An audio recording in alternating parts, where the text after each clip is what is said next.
In this world, the majority of the human race is divided into two types of people. There are the pessimists, and then there are the optimists.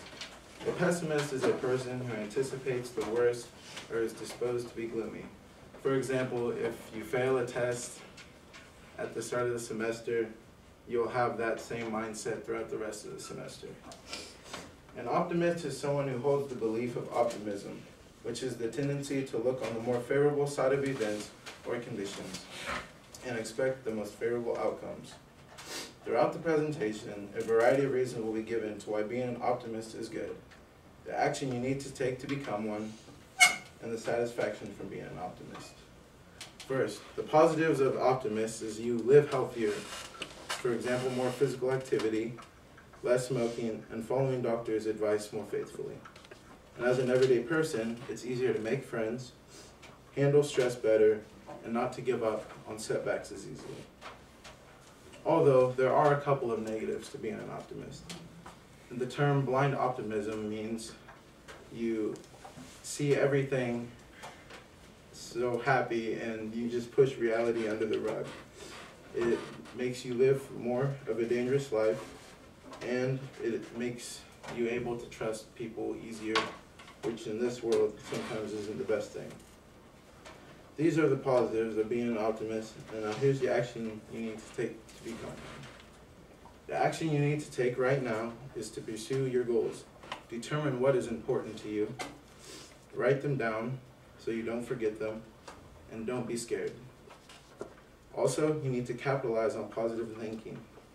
Even if you're not feeling positive, here's a quote: "Fake it until you make it." Now this doesn't seem appropriate, but really it helps, like from personal experience. Use phrases as "I'll try" or "let's just see how this goes" instead of "I can't." And become aware of your negative self-talk so that you will be able to make room for change. Since you know what to do to become an optimist, here's the satisfaction or potential outcomes from being an optimist. You will have the power to visualize your goals, and your brain will recognize what you need to achieve those goals. It also creates inner motivation to achieve your goals, and it promotes positive thinking.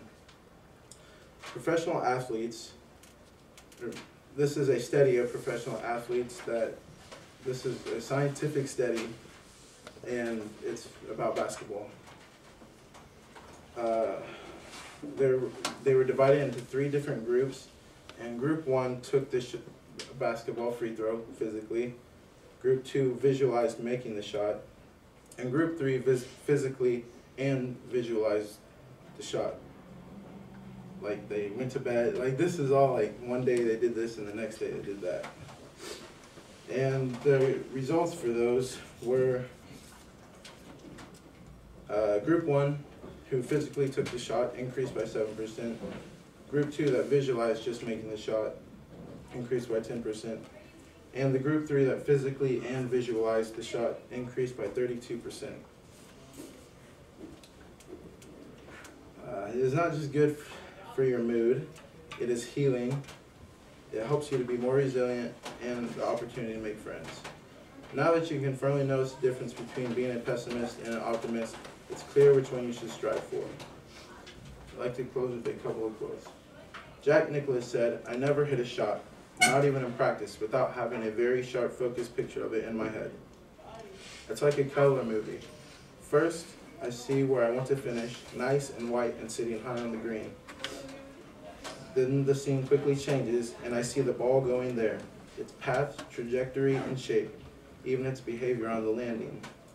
Then there's sort of a fade out, and the next scene shows me making the kind of swing that will turn the previous image into reality."